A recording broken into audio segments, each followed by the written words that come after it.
Welcome back to Built on Blues. I'm your host, Graeme. We talk a lot about, building houses on this show, but we rarely talk about what happens when it's time to leave them.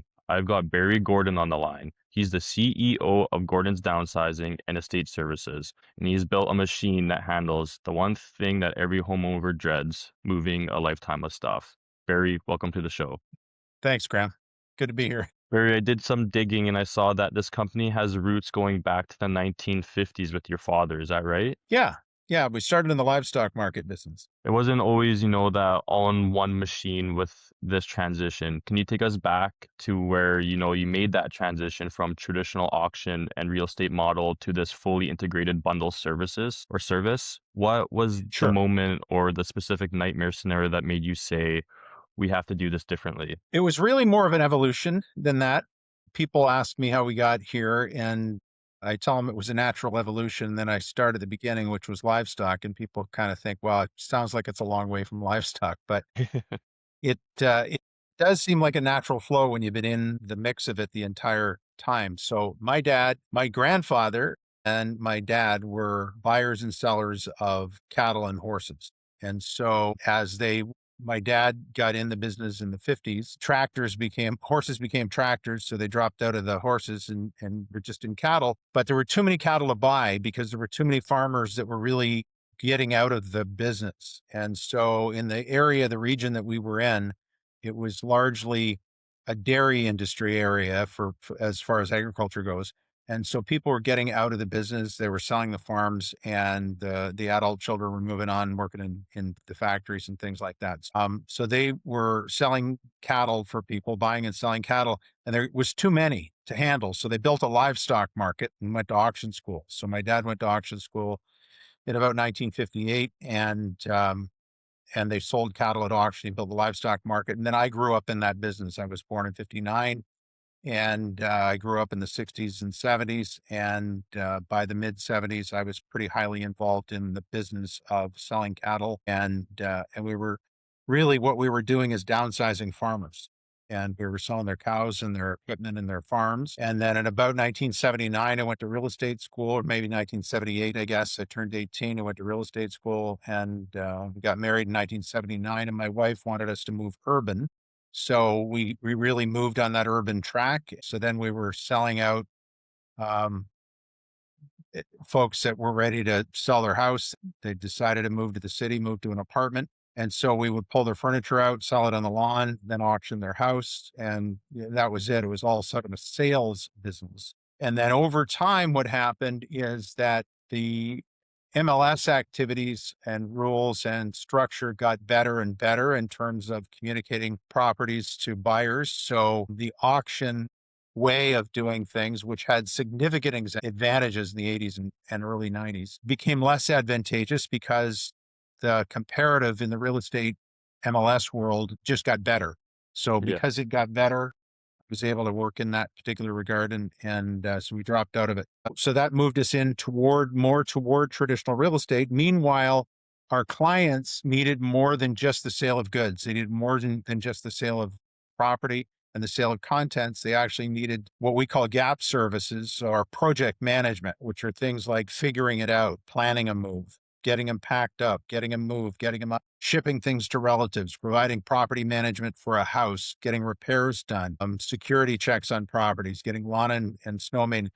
So all of those things kind of evolved. And through the '90s, we integrated the processes, locked down into traditional real estate sales, but based on the kinds of things that made us effective in the auction business. And then eventually that came to the spot where we were doing auctions for the contents of our clients in a commingled setting.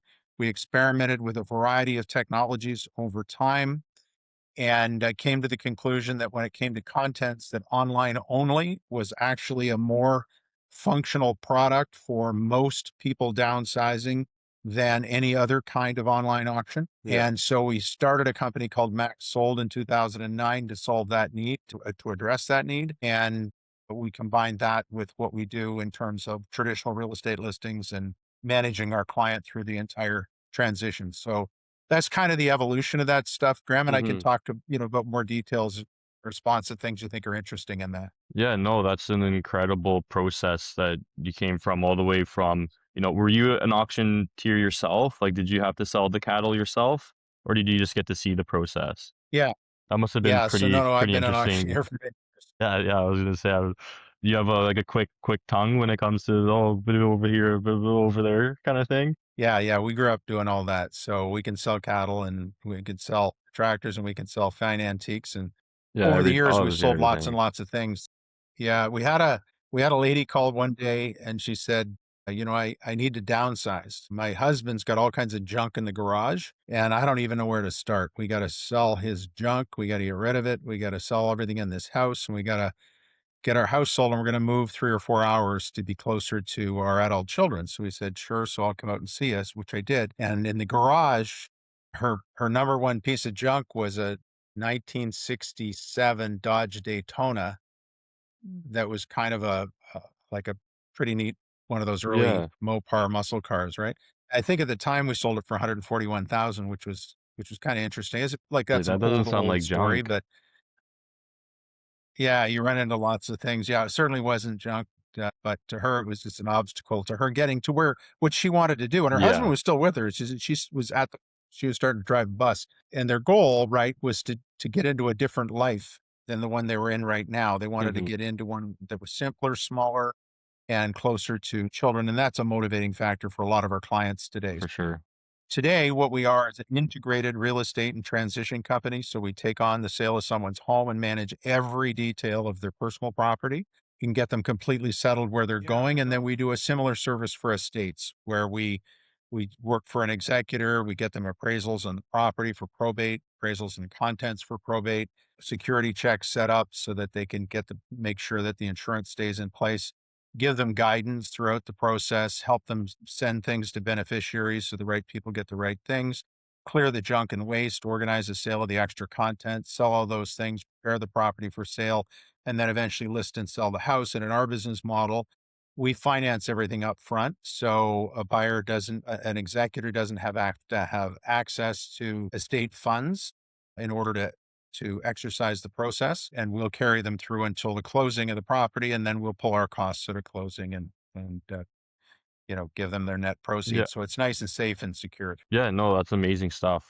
I love the process that you guys go through, the streamlining of downsizing, making it really easy for people to do that. You're essentially telling clients, don't just hire me, to sell your house. You can trust me to pack your underwear and sell your china too, right? Like you do it all. What was the biggest obstacle? Was it the logistics of managing crews to do that, or was it just getting people to trust your one company to do the entirety of everything? Well, it's no trouble executing on the job. Like we know how to do that. We've been in the business long enough to make that go well every time. So we're really a bulletproof organization. Someone can hire us and just plain know that it is gonna get done and it will get done right and it will get done correctly every time. And they'll have as much control as they want to have in the reporting relationships, et cetera, et cetera. So none of that is the challenge.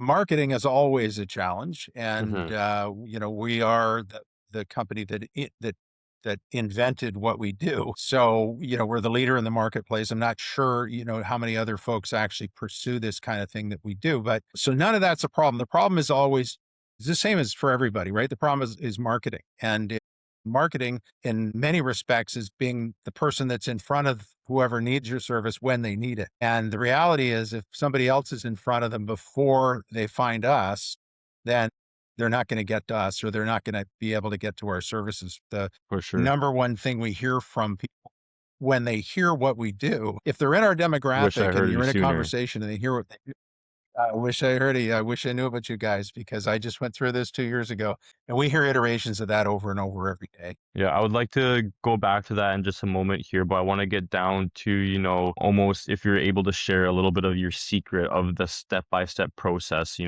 going into a 3,000 square foot house full of 40 years of stuff. Like, what is the actual process from the moment, you walk into the door to handing over the keys? Yeah. So in our company, I'll step one step ahead of that and then go into that. So the step ahead of that is that a lot of this has to do with paradigms, but a paradigm that all of us had in the sale of real estate is that you needed to see the person who was going to sell your property, and you needed to see them in person, and you needed to get their opinion about the value of your house and all, and that you kind of made a hiring decision based on that box of goods. Hmm. And then COVID happened. And what we found out in COVID is that it was actually more advantageous to clients to be able to have 85-year-old mom in her house, in her spot online with maybe a friend or a daughter or somebody in attendance at her house, her son, who's 1,000 miles away on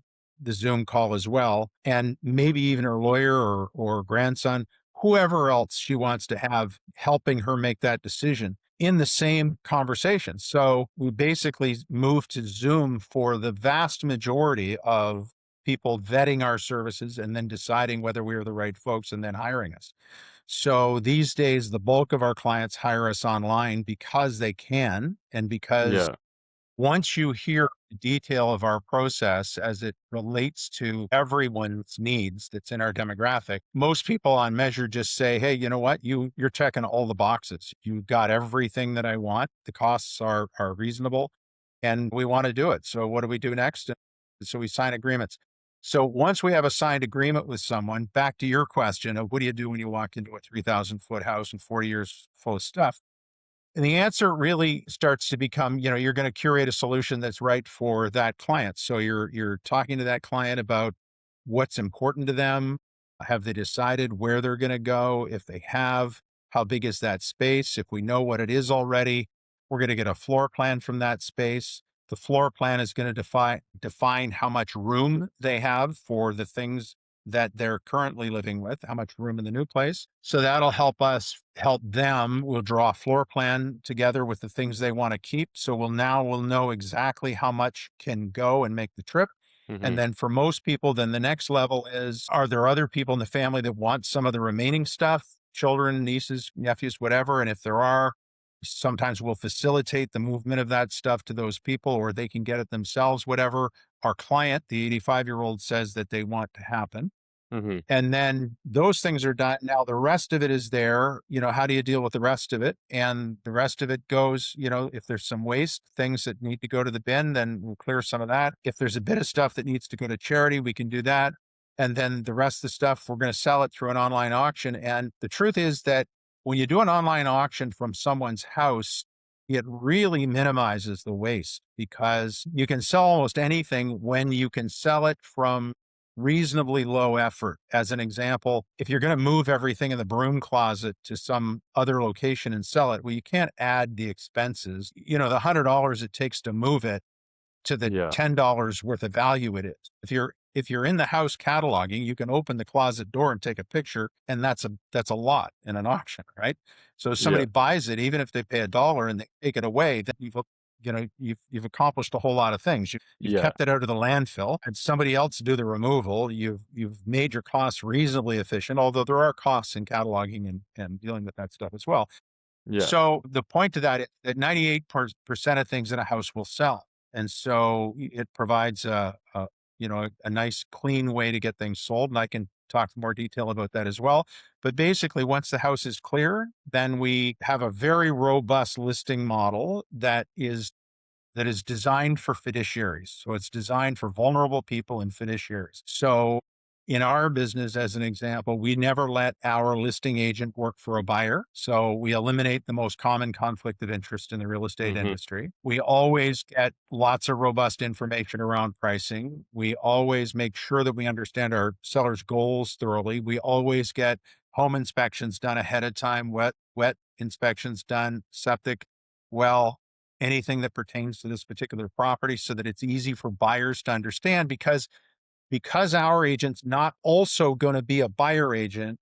They don't need to be in a position where they're hoarding all the information and then try to Yeah. tell each individual buyer. We just want to publicize everything that's real, factual, and independent and make it available to all the buyer agents so that they can be on equal playing field with each other as they show their buyers the property and advise their buyers accordingly.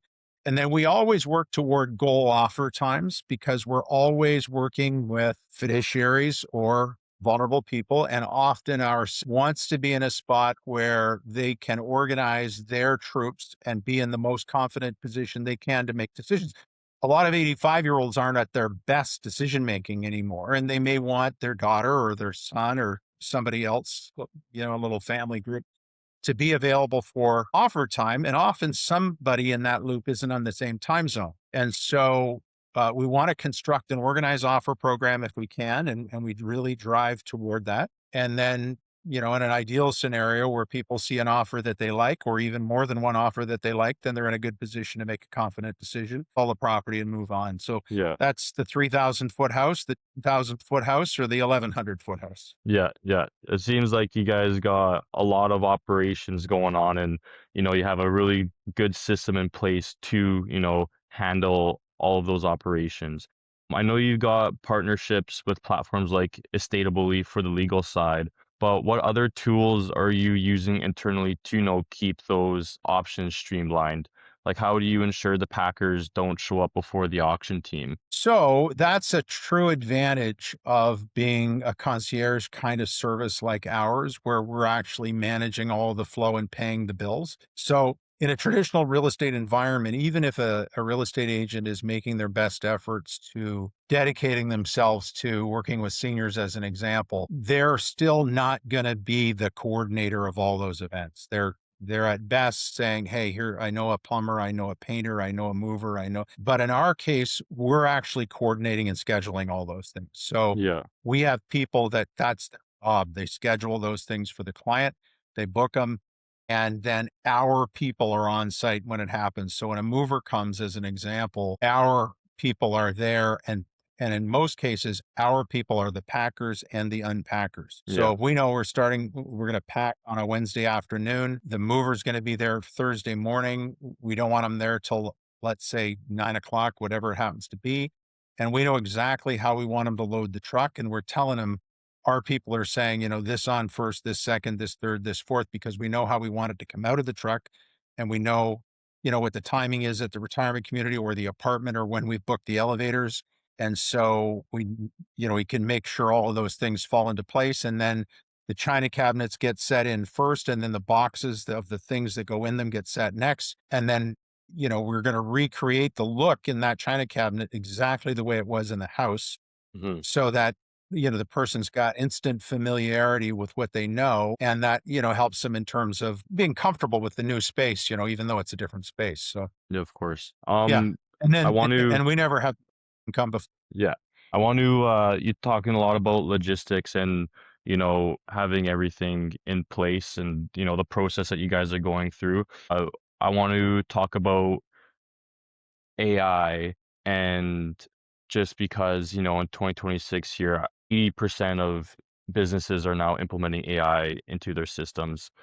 I know it's coming for like legal stuff, it's coming for logistics, but you're dealing with, high emotional clients who need that emotional or not even emotional, but the human touch, like especially in your business, you need that face to face still. And people think that AI is going to completely take over. I would say, how do you view AI right now? Like, what are your ways into handling like the boring stuff that AI can help with, and how are you like blocking it out to protect that personal relationship? So it's interesting. I'm doing a couple of back-to-back days seminar that I've written on safety and downsizing for seniors later. I think it's the first two Thursdays in February. I speak about a variety of these subjects on a regular basis, and I'm becoming an AI certified consultant as well, just for my own purposes, because I want to Hmm. understand it completely thoroughly.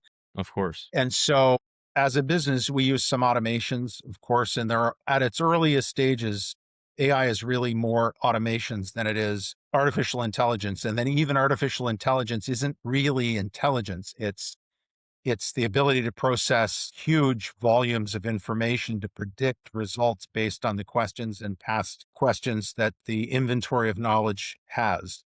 So we use some automations as it relates to marketing, et cetera. So as an example, our social media campaigns, people click on an ad or a reel on a social media call or on Google, and that gives them an opportunity to download some information. And they download the information, they come into our database. We send them a thank you.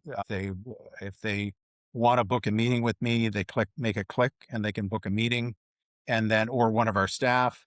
And then, we're able to follow up from there. And then of course we use a CRM that tracks those things and has Yeah. drip campaigns, et cetera, to go with folks that, so we use AI through all that stuff. As far as our clients, we have internal tracking through a tool called Trello as our preferred tool at this moment in time. Kind of keeps a clipboard on all of the files. Every week we have a file meeting, and every week we basically go through every file of every client that has any level of activity going on Hmm.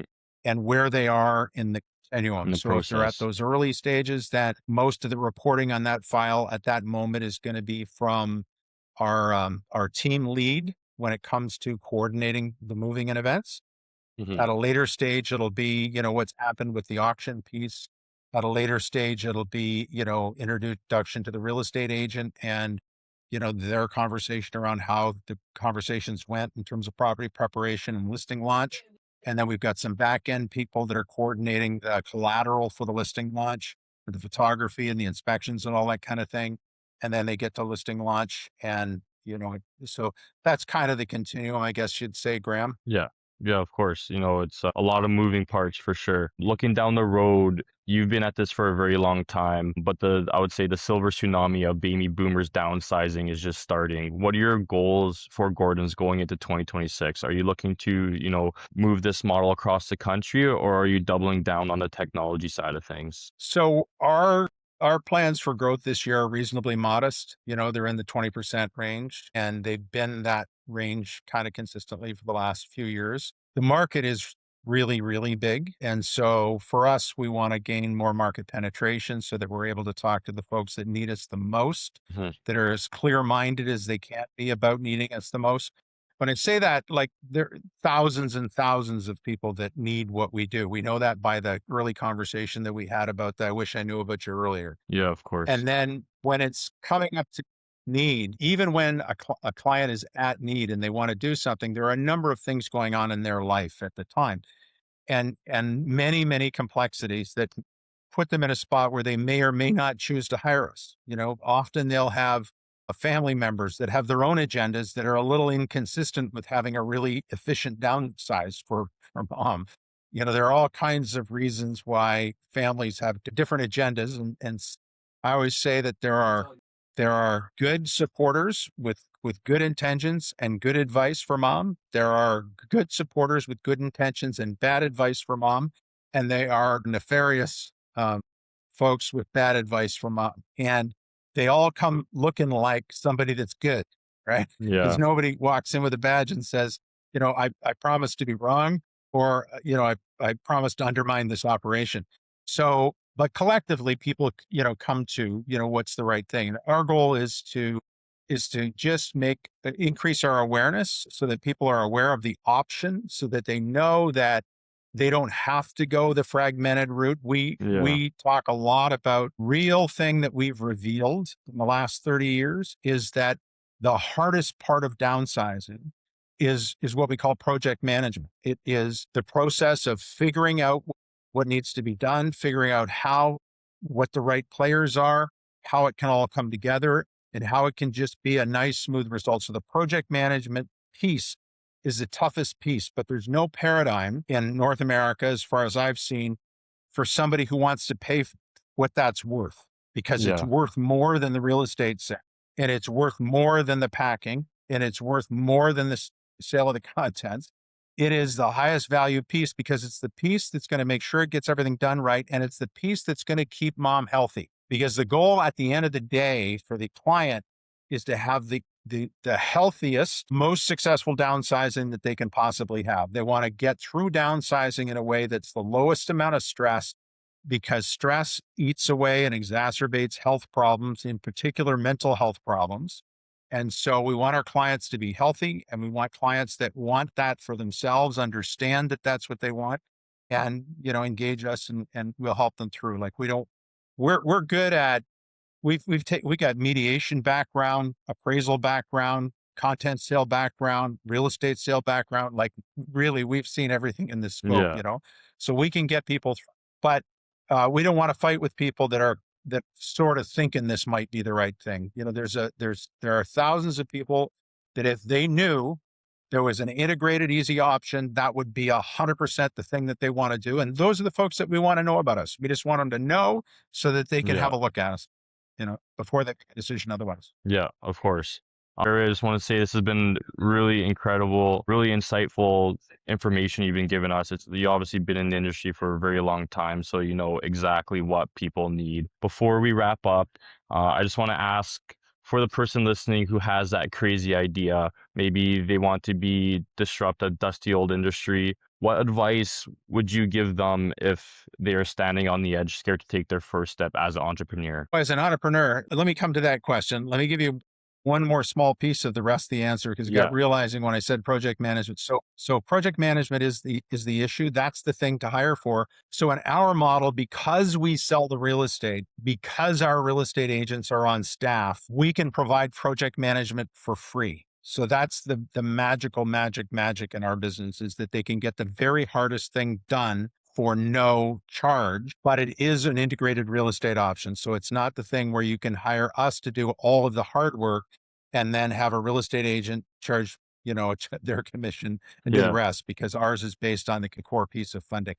Now, to your question, just being an entrepreneur in general, Graham, I think there's more opportunity today than there's ever been. I think the advent of AI has the potential to create thousands and thousands of job opportunities, just even for people helping review businesses or helping other people figure out how to make their business more efficient and how to capitalize on the variety of things. I think that it's really opened up a big world of opportunity. And I know there's the side of the world that says, hey, it's going to eliminate a lot of jobs, but it's a little bit like the shoe company owner who sent two salesmen to Africa 100 years ago. And he sends these two salespeople to two different areas. And he says, listen, I want an independent report from you on what the opportunity is. And so one of them comes back and says, listen, there's zero opportunity. Nobody wears shoes. And the other guy came back and said, listen, this is the best opportunity we've ever seen. Nobody wears shoes. it's about how you look at it, right? It's the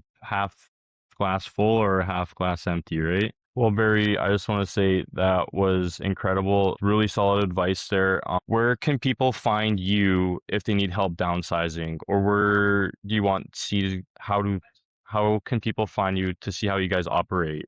So gogordons.com, GORDONS.com is the easiest spot. Goes right to our website. I do a lot of webinars. So from the website, if they get on our mailing list or something, they can find out when those things are. We do a variety of talks, at different times, typically for free, most often for free, where people can just learn about various things. And we've got lots of collateral on our website as well, where people can read through things. And we're easy to talk to. People call me and ask all the time, and I'm happy to Yeah, visit with. awesome. Sweet. Thank you so much, Barry. That's all our time for today. And to everyone listening, the complexity is where the profit is. Barry didn't just sell the house, he solved the headache inside the house and streamlined the entire process. Find the headache, solve it, and we'll see you guys on the next one. Thanks, everyone. Stay safe.